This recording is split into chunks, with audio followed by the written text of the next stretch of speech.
आप देख रहे हैं उर्दू खबर।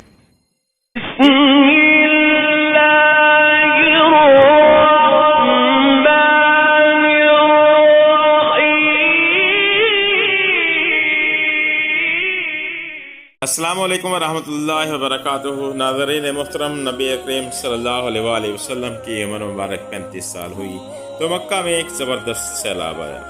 कुरैश ने सैलाब से महफूज रहने के लिए एक बंद बना रखा था, मगर यह सैलाब इस कदर ज़बरदस्त था कि बंद तोड़कर काबा में दाखिल हो गया। पानी का ज़बरदस्त रेले और पानी के अंदर जमा होने की वजह से काबा की दीवारों में शगाफ पड़ गए।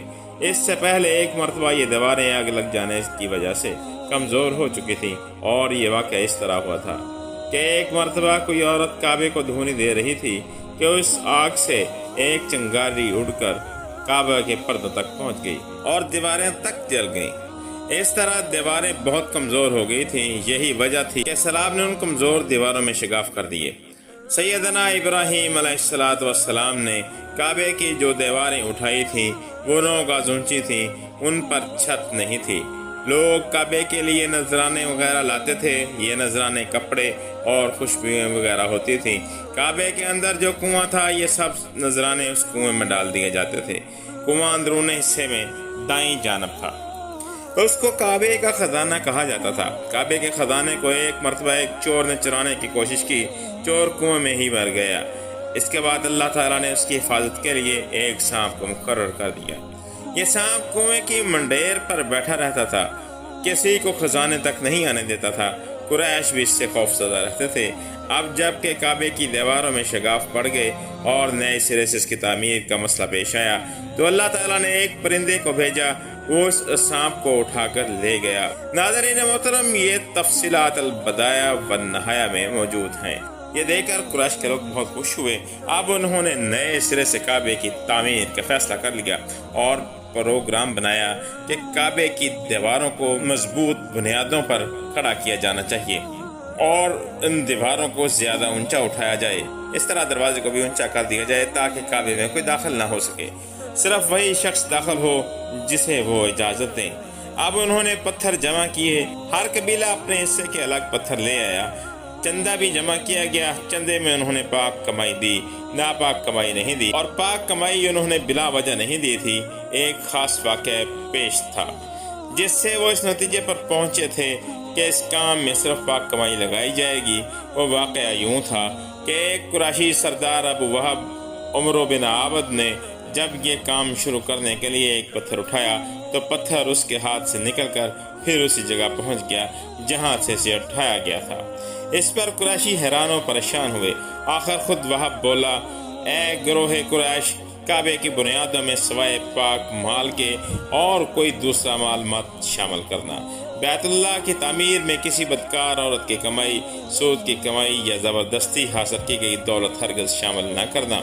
ये वहब नबी करीम सल्लल्लाहु अलैहि वसल्लम के वालिद हज़रत अब्दुल्लाह का मामू था और अपनी कौम में एक शरीफ आदमी था।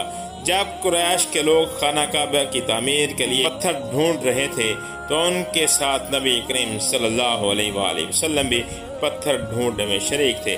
आप सल्लल्लाहु अलैहि वसल्लम पत्थर अपनी गर्दन पर रख कर ला रहे थे। तामीर शुरू करने से पहले कुरैश के लोगों ने खौफ महसूस किया कि दीवारें गिराने से कहीं उन पर कोई नई मुसीबत न आ जाए। आखिर एक सरदार वलीद बिन मुगीरा ने कहा, काबा की दीवारें गिराने से तुम्हारा इरादा इस्लाह और मुरम्मत का है या इसको खराब करने का?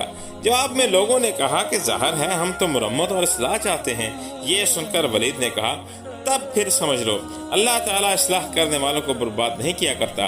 फिर वलीद ने ही गिराने के काम की इब्तिदा की, लेकिन उसने अभी सिर्फ एक हिस्सा ही गिराया था ताकि मालूम हो जाए कि इन पर कोई तबाही तो नहीं आई। जब वो रात खैरियत से गुजर गई तब दूसरे दिन सब लोग उसके साथ शरीक हो गए और पूरी इमारत गिरा दी गई, यहाँ तक उसके बुनियाद तक पहुँच गए। ये बुनियाद हज़रत इब्राहीम अलैहिस्सलाम के हाथ की रखी हुई थी। हज़रत इब्राहीम अलैहिस्सलाम ने बुनियादों में सब्ज़ रंग के पत्थर इस्तेमाल किए थे। ये पत्थर ऊंट के कोहान की तरह के थे और एक दूसरे से जुड़े हुए थे। लोगों के लिए इन पत्थरों को तोड़ना एक मुश्किल काम साबित हुआ। काबे की तामीर के सिलसिले में कुरैश को पत्थरों के अलावा लकड़ी की भी जरूरत महसूस हुई। छत और दीवारों में लकड़ी की जरूरत थी। लकड़ी का मसला हाल इस तरह हुआ कि एक जहाज अरब के साहिल से आ टकराया। آج اس مقام کو جدہ کا ساحل کہا جاتا ہے۔ یہ پہلے مکہ کا ساحل کہلاتا تھا، اس لیے کہ مکہ کا قریب ترین ساحل یہی تھا۔ ساحل سے ٹکرا کر جہاز ٹوٹ گیا۔ وہ جہاز کسی رومی تاجر کا تھا۔ اس جہاز میں شاہ روم کے لیے سنگ مرمر، لکڑی اور لوہے کا سامان لے جایا جا رہا تھا۔ قریش کو اس جہاز کے بارے میں پتا چلا تو یہ لوگ وہاں پہنچے اور ان لوگوں سے لکڑی خرید لی۔ اس طرح چھت کی تعمیر میں اس لکڑی کو استعمال کیا گیا۔ آخر خانہ کعبہ کی تعمیر کا کام حجر اسود تک پہنچ گیا۔ اب یہاں ایک نیا مسئلہ پیدا ہو گیا۔ سوال یہ پیدا ہوا کہ حجر اسود اٹھا کر کون اس کی جگہ پر رکھے گا؟ ہر قبیلہ یہ فضیلت خود حاصل کرنا چاہتا تھا۔ یہ جھگڑا اس حد تک بڑھا کہ مرنے مارنے تک نوبت آ گئی۔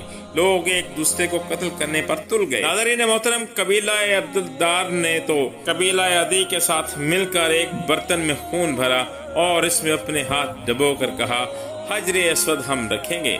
اسی طرح دوسرے قبیلے بھی اڑ گئے، تلواریں نیاموں سے نکل آئیں۔ ناظرین محترم، یہ پرنور اور دلوں کو چھو لینے والی داستان ابھی جاری ہے۔ اس کا اگلا حصہ آئندہ ویڈیو میں پیش کیا جائے گا انشاءاللہ۔ آپ سے گزارش ہے کہ ہماری ویڈیوز کو لائک، شیئر اور ہمارے چینل کو سبسکرائب ضرور کر دیں۔